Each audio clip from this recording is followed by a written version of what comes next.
Is everybody ready for gun control under the Biden administration? Join Richard Ebeling and me in this week's Libertarian Angle as we examine that topic.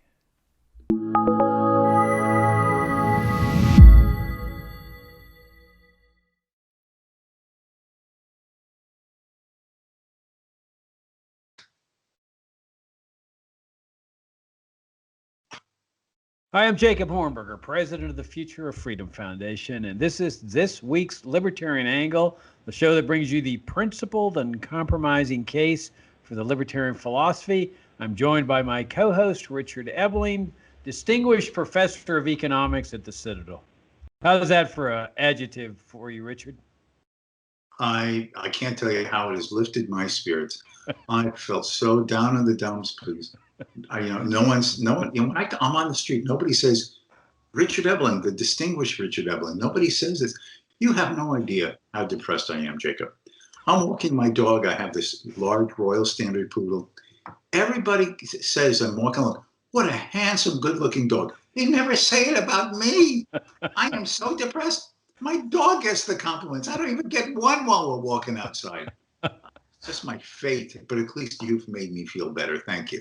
Oh, you're welcome. It's always a pleasure. It's sort of my job in life. All right, Richard, we got a new president, Joe Biden, and it's just so predictable. You know, when the Republicans are in, we're having to talk about civil liberties and assaults on civil liberties, and when the Democrats come in, we got to talk about gun control because obviously that's the first thing they're going to try to get enacted. And you can see it in all the op-eds and the commentary pages on the leftist websites. When's Joe Biden going to get gun control in? He controls, Congress now. Now's the opportunity to seize everybody's guns. Richard, why do we have to go through this nonsense? How can these people really believe this? That if you simply enact a gun control law, you make it illegal to own guns, all the problems and violence in American society will disappear. I mean, when you look at Washington, D.C., which has often been called the murder capital of the country, they have some of the strictest gun control laws around. I mean, you could compare them to Red China's gun control laws, and yet they're called the murder capital of the country. And those murders are not being committed by knives. They're being committed by guns. And it's the same thing in New York City. You know, they make it illegal, a felony to own a gun in New York City. And yet all these people are getting killed with guns. It reminds me of the old saying that when guns are outlawed, only outlaws will have guns. There's a lot of truth to that. Okay, now why is that? Well, it seems to me pretty logical. I don't understand why Democrats, liberals, progressives, socialists, whatever label you want to put on these people, don't understand that just because you make it illegal to own a gun, that doesn't necessarily mean that would-be murderers and rapists are going to comply with that law. Now, there's just a logic to it. If a person's not going to comply with a law against murder, why would he stop and say, well, okay, I need to commit this murder, but it's against the law to own a gun, so I'm going to have to figure out some other way to do this murder? I mean, it's just ridiculous. So what you really end up doing, and this is what these people don't recognize, is that you end up disarming the legitimate people, the victims of the murders and the rapes, because they're the ones that are going to comply with the law. They don't want to be risking a felony conviction, going to the penitentiary for possessing a gun or owning a gun. So you end up disarming them, and now the murderer and the rapist, he's free to do his mayhem because he is armed. He can do whatever he wants at this point. Now, some of these leftists, they have this conception of, oh, well, if they just made all the guns disappear, that would be the solution. Let the government confiscate everybody's guns. Well, that could never happen with just the biggest reign of Nazi-like tyranny in history. They'd have to start searching everybody's homes without warrants, without probable cause, in order to seize all these guns.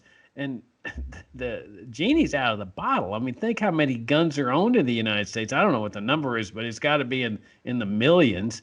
And yet, how would you end up confiscating all these guns? And then finally, let me just say this, you know, there's a reason why people like in Myanmar are having a horribly difficult time right now resisting the tyranny of their government. The national security establishment there has reassumed, public overt public control. They've ousted the president. There's civilian authorities. They were permitting to have the veneer of power, and there's massive protests there, just like there's massive protests in Hong Kong. But when people are disarmed, who cares whether they're protesting? I mean, the Myanmar authorities are just shooting them willy-nilly, killing women, children. They don't care. The troops are always going to follow orders in the national security state. And so what gun control does is, if it's successful, if you remove all guns from the citizenry, you've eliminated their final chance, the last chance to resist tyranny with violence, by overthrowing the government. Now, is it difficult? Of course. I mean, it always is difficult. But at least with guns, you got a chance.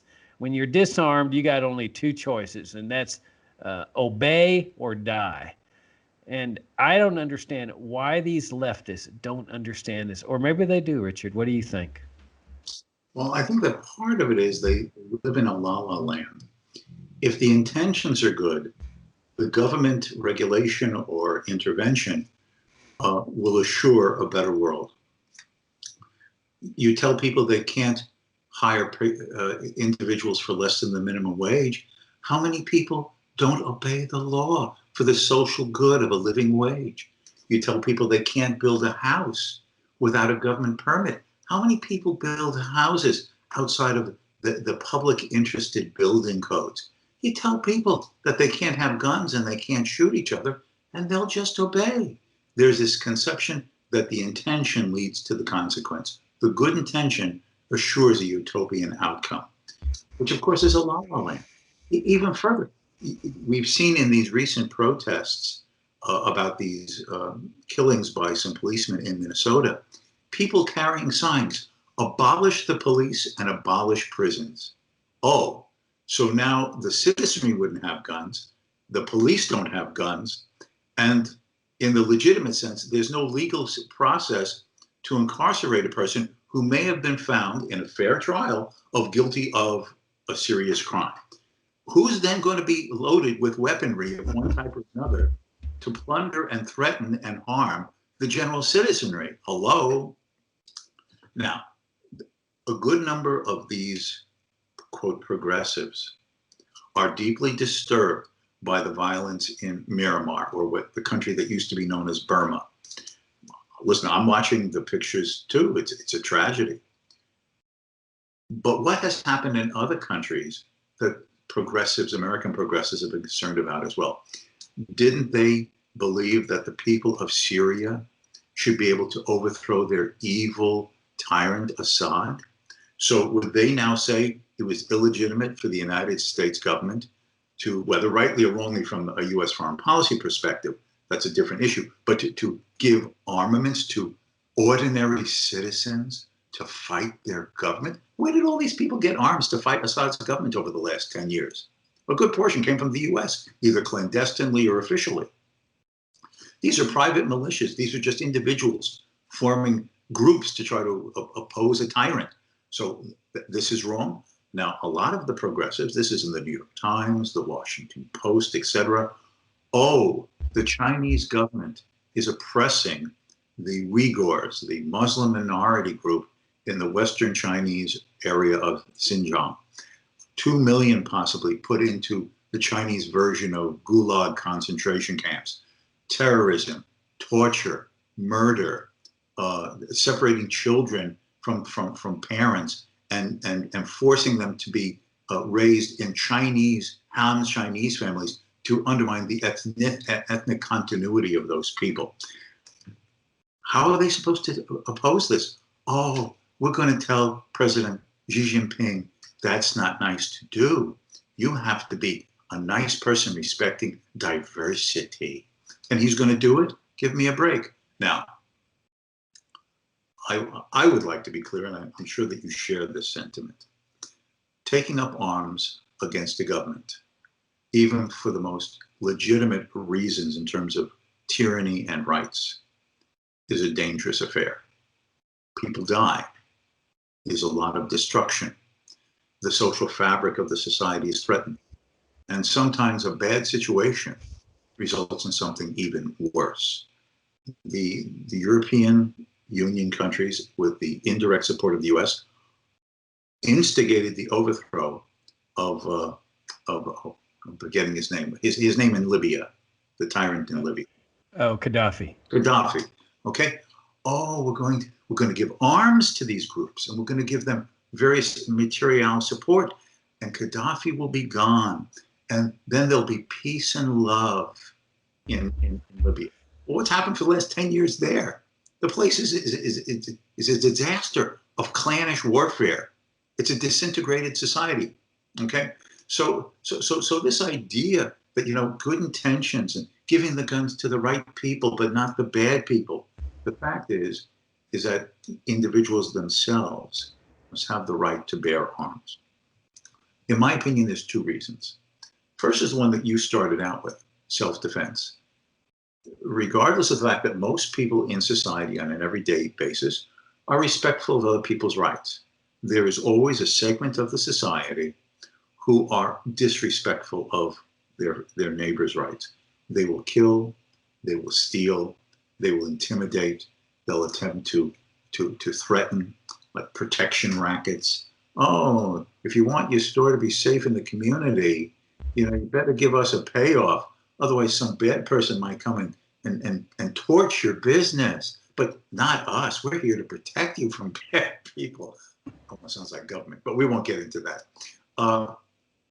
There are people who do that. And individuals in the most primary sense, if you believe at all that a person has a right of self-defense, must have some means to ward off an aggressive act against themselves, against their family, against the property on the basis of which their livelihood may very well depend. The second element is the ones that the founding fathers understood, and that is, as bad and as dangerous and as destructive as individual or groups of private bandits, thieves, and cutthroats might be, there is nothing as lethal and threatening to multitudes of people than an armed and dangerous government. There must be some way, as a precautionary principle, for the citizenry to have the capacity, if in the extremists, with no other recourse available to them, to be able to take up arms against their own tyrannical government. Is that not the origin of our own country? We hold these truths to be self-evident, right? And when governments fail to protect the people's rights, they have a right to overthrow that government and create a new government to secure their rights and liberty. Our nation is born in the right of self-defense against not just private bandits, but oppressive governments. That is a guiding philosophic presumption in the American experience and experiment. A few other examples right here in the United States. Many of the gun controls that were put into effect in southern states were targeting the prevention of blacks in the southern states from having arms during the old segregation South. Why? You don't want these people to have guns to resist our segregation-based violence against them. You just want the police, the good old boy in the small southern town, to have the weaponry, along with his vicious dog. You don't want the people to have the capacity to defend themselves. Now, if I can just make one more point, Jacob. When Trump became president, there was a huge acceleration in gun purchase and ownership. By who? People who believed that Donald Trump was a fascist and a racist and was going to try to impose tyranny on America. The hugest increase in gun ownership was by people in the black community. Many progressive liberals, oh, we might have to defend ourselves against fascist Trump. Okay, so you need guns when Trump is in power, but you don't need guns against a dangerous and threatening government when kind and and gentle and grandfatherly like Biden is president. I mean, you never know who's going to be the next president. And you never know how you're going to view that next president and your perception of what his administration and policies imply. And that means that as a general principle, the people must have a right to own and bear, and in the extremists, defend themselves, not just against the thief breaking into the house, but against a truly dangerous and oppressive government. Yeah, you make a lot of good points. There's a great book that I've recommended several times to people called National Security and Double Government by Michael Glennon. And Glennon essentially writes that it doesn't really matter who's president, that the entity that is really in charge of running the government is the national security establishment, the Pentagon, the NSA, the CIA, and that they permit the other three branches to have the veneer of power, but that's where the real power is. And Glennon's not some crackpot author. This guy is a professor of law at Tufts University. He has served as counsel to the U.S. Senate. I think it was their Foreign Relations Committee, one of their committees. This guy's got stout credentials, and he writes a very scholarly, easy-to-read book saying this is what has happened to America. You've got the military intelligence forces that are really running the show. Now, why is this important? Well, this is a national security establishment that has done some pretty bad things to people, overseas at least. When you look at their support and their installation of the Pinochet regime, Pinochet was rounding up people. His goons were torturing people, raping people. Why? All because they were labeled communists or socialists or supporters of the democratically elected President Salvador Allende that Pinochet's national security establishment had ousted. When you look at Abu Ghraib, how many Americans would like to be treated like the people were at Abu Ghraib? And this was in Iraq, a country that never attacked the United States. These people were quite innocent of having committed any crime against the United States, and look what the way they were treated. And so, the question is, could this ever happen to America? Well, and to Americans? Well, if you go back to a case called Silvera versus Lockyer, Silveira, I think. Just Google Silvera versus Lockyer and Alex Kozinski, judge. That Kozinski's dissent in that opinion was fantastic. He says, that the right to own guns is really your final insurance policy, and a people that allow themselves to be disarmed will make the mistake only once. He says, because you will never be permitted to make the mistake a second time. That once the government grabs your guns, you're not going to get them back. You're not going to say, that was a bad mistake. Can we have our guns back? No. So that's why he's saying you can only make it once. And he says that, it's like what you say, Richard, taking up arms against the government's dangerous stuff. I mean, you're talking about revolution, and you're talking about a lot of people dying. And so it's the last resort, but at least it's a resort. That if things got so bad and your wife or your daughter, your sister is getting raped by government forces, like what was happening in Chile by their own government, then at least you have the option of resisting. And you may say, well, I'm not going to resist. I'm just going to go down and let it happen. But at least for those that say, well, no, I'm going down, I'm going to make them pay a price for this before I go down. And then you never know how many other people that would inspire to join the revolution. I mean, that's how revolutions win. If you look at a great person to look at this is Mel Gibson in his movies. If you look at the movie The Patriot, you see that the British government, which is the government of the colonists here in America, the new land, these were British subjects. They were not American citizens. They were being treated brutally by the British soldiers. And there was a reason why they went to Lexington and Concord to confiscate everybody's guns before the war got started, because they knew that if they could just disarm people, then they become obedient, and they were unsuccessful. The colonists says, you're not going down that road, and they kept their guns, and that was how they were able to defeat the British, which was their own government. They took up arms against their own government. A lot of people died, but there was tremendous brutality by the British forces in that war, and that movie, The Patriot, documents that. Another good example of this is Mel Gibson's movie, the what's his name? The great Braveheart? Braveheart. Braveheart's fantastic. I mean, there's that scene where the guy has just gotten married, and the Lord comes over, the British Lord comes over and says, "Well, I have the right of prima noctua. I have a right to sleep with your wife on the night of your wedding." And the guy starts to resist, and his wife says, "No, you're going to die here." But the idea is that if that ever happens, and heaven forbid it would ever happen, at least if you've got guns, you've got the ability to resist. You have the ability to rally other people to resist. Once people are disarmed, then you're in that position of, yeah, go ahead and take my wife, go ahead and rape her, because there's nothing you can do. So as Kaczynski says, this is an insurance policy. This is your last resort insurance policy, and woe to the people that give that up. Well, let me give supportive or complementary examples. And in a situation that most on the left, the Democratic left, progressives, would consider the good war, and that's the Second World War against Hitler and Nazism. The Germans decided to clear out the Jewish ghetto in Warsaw in 1943.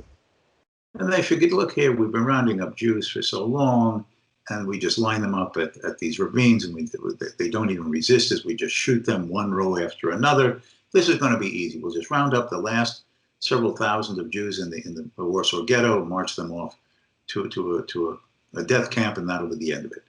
Well, they refused to do that, using makeshift Molotov cocktails, but also a small handful of weapons, rifles and pistols, that had been smuggled in from the not really very supportive and sympathetic Polish underground.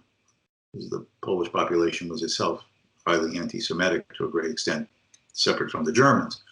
But with a handful of weaponry, guns and rifles and pistols, and makeshift Molotov cocktails, when the Germans tried to enter the ghetto, they were faced with resistance. The resistance went on for 1 month. Hundreds of German soldiers were either killed or wounded in this process. It tied down thousands of German troops for that 30 days before finally, admittedly, outnumbered and running out of ammunition, et cetera, they were overwhelmed, those who were still alive at the end of this siege. Let's take the French underground during the Second World War. They were blowing up German trains carrying soldiers and ammunition and supplies. They were undertaking raids against the German facilities in association and collaboration with the Free French government in London, or the British government itself, and the US government. All of these people were armed and dangerous, opposing an occupier who said that they were the legitimate authority now that France had surrendered. Okay? Were the French wrong to have these weapons? Was it wrong for the British and the Americans to parachute in weapons and ammunition to them? Was it wrong for them to break into German facilities and steal weapons and arms, or take the weapons and arms off the dead bodies of Germans to then use against Germans again? Were they wrong in doing this? So either you believe that people have rights of self-defense, as these historical instances, but even those on the left would say, yeah, people have a right to fight the evil Nazis. Well, you can't do it unless you're armed. The Jewish resistance in the Warsaw Ghetto and the successful underground activities of the French resistance in France during the German occupation shows that it does matter. It does have an effect.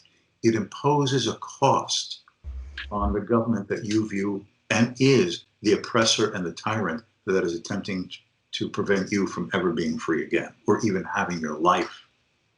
Yeah, and that was a relatively small number of Jews that were resisting. Imagine if all Jews were armed, widely armed throughout the society. Imagine then what the price paid would have been, much larger. I think we ought to examine something at a deeper level here, Richard, and that is, why is there so much violence in American society? And because, the idea that you're going to just solve this violence problem by taking people's guns is ridiculous, as we've discussed. I think we really need to probe deeper as to why there is so much violence, and I would say that much of it can be attributed to the U.S. government. Number one, with its much vaunted drug war that it's been waging for decades. I mean, of all the ridiculous programs, the drug war has got to rank right near the top.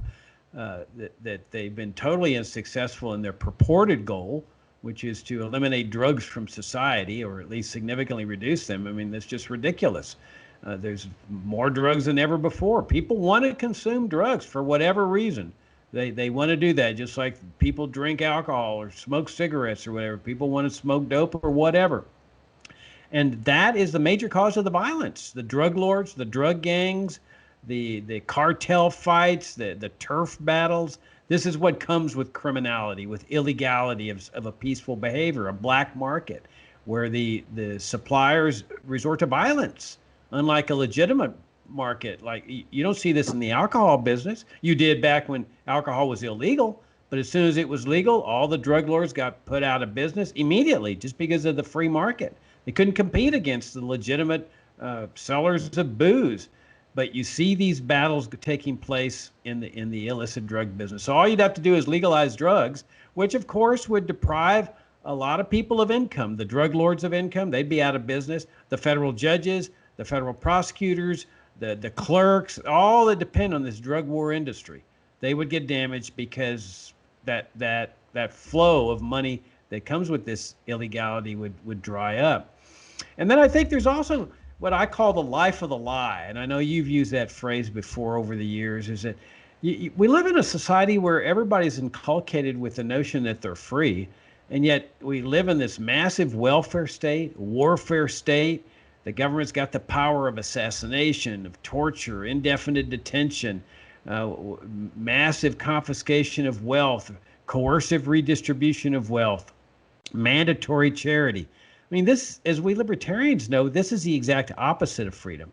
And my thesis is that as long as people are living this life of the lie, this life of reality that denies reality, I think you're going to have massive dysfunctionality in American society that manifests itself with violence.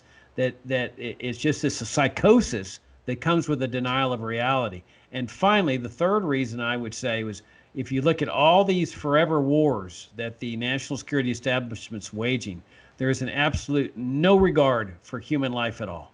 If you look at Afghanistan, Iraq, Syria, wherever you go where they're killing people, they couldn't care less about the value of human life of foreigners. And I think that lack of value that is placed on human life when it's foreigners transmits itself to people over here who are a little bit off kilter. In every society, there's people off kilter. But those off-kilter people, they get along in life. They just make it along, and they're a little bit weird, but they make it. And we knew. I remember some of these people when I was a kid. They'd walk around town, and you knew they were off-kilter, but somehow or another they survived. My thesis is that something is triggering them in the off-kilter people to cause these mass acts of unexplained violence. And I think it's this massive warfare state that is showing no regard for human life overseas. And in the off-kilter mind, they're saying, well, what value does American life? Why is that any more value than the lives of people overseas? And I think that if we examine those three areas, I think that's the key to resolving the violence in society that leads to the excuse for gun control. If one goes online, one can find photographs of New York City high school kids in the 1950s who in their high schools would have practice range gun sessions. And there are pictures, you can see it on the internet, of high school kids going on the New York subway back and forth between home and school carrying their rifle. Okay. Now I'm sure the rule was the rifle was, not loaded, but who the hell could you, right? You never know, because I'm sure the magazines were locked up at the school, but somebody can always steal a bullet or get a bullet separate from the school. I've never heard of mass shootings in the 1950s with a bunch of high school kids running around with their rifles on the New York subway system. There has something has happened in the psychology and the social setting that has set this off. I think some of the reasons that you're mentioning are valid. I think life has become viewed as less precious when you have a situation which not only are there real wars, as we have been fighting in Afghanistan and Iraq now, in the case of Afghanistan coming up to 20 years. But there's the fact is that when you then see in the military, with the modern technology of drones, the ability to have a pilotless object flying in the air and just open fire, killing at a target. What this is telling people, there's wars worth killing for, but not dying for. You understand the psychology here? There are wars worth killing for, but not dying for. So if you think that other lives are worth nothing compared to your own, and that you can even have this mental image that, yeah, I might get killed, but killing goes on all the time, and it seems to have no consequences for the killer, right? The drone pilot, he's sitting away on another part of the world, somewhere in the United States, targeting some people on a road in Iraq or Afghanistan, and he just opens fire. It's like a computer game. That affects your mindset a great deal. And who instigates this? It's the fact that governments do this. And I just think that connected with this is the increasing disregard of the importance of the sanctity, respect, and integrity of the individual life. When you weaken the idea that each individual has a right to their life, liberty, and honestly acquired property, and that the purpose of men towards each other and the role of the government in the society is to respect and secure those liberties against aggressions of any type. When that thinking is weakened, when all others seem responsible for anything that goes wrong in your life, when you feel oppressed and quote, to use a phrase, marginalized, and that you as the victim must strike out against your oppressor in these everyday ways that progressives are constantly talking about, I think it changes the entire psyche of many people. And I'm not saying every instance, and then you say this is an explanation of every wacko who's opened fire on a crowd someplace. But as you're suggesting, I think these social and political and philosophic weakenings of a society respectful of life and liberty and property and the sanctity of the integrity of the human being, when those are weakened in these various elements and layers of social and political life, it opens the door for some of these nuts to feel that anything goes. Yeah, I think ultimately it's a matter of conscience. The American people must search their consciences and do some real soul searching and be willing to confront the possibility that their very own government is the root cause of the problem here. All right, Richard, we're out of time. Let me just say that we've got our ongoing conference taking place. The next session's tonight with Dr. Michael Chesser. You're in for a fascinating presentation by Dr. Chesser. He's one of the independent physicians who has examined the X-rays and the Kennedy autopsy and determined that they're fraudulent. And he's going to explain that tonight. So it's at 7 p.m. If you haven't registered, go ahead and register at our website. The conference page is called the National Security State and the Kennedy Assassination. Look forward to having you there. And Richard, as always, I greatly enjoyed the conversation, and I'll see you next week. Thank you all for tuning in. Till next time.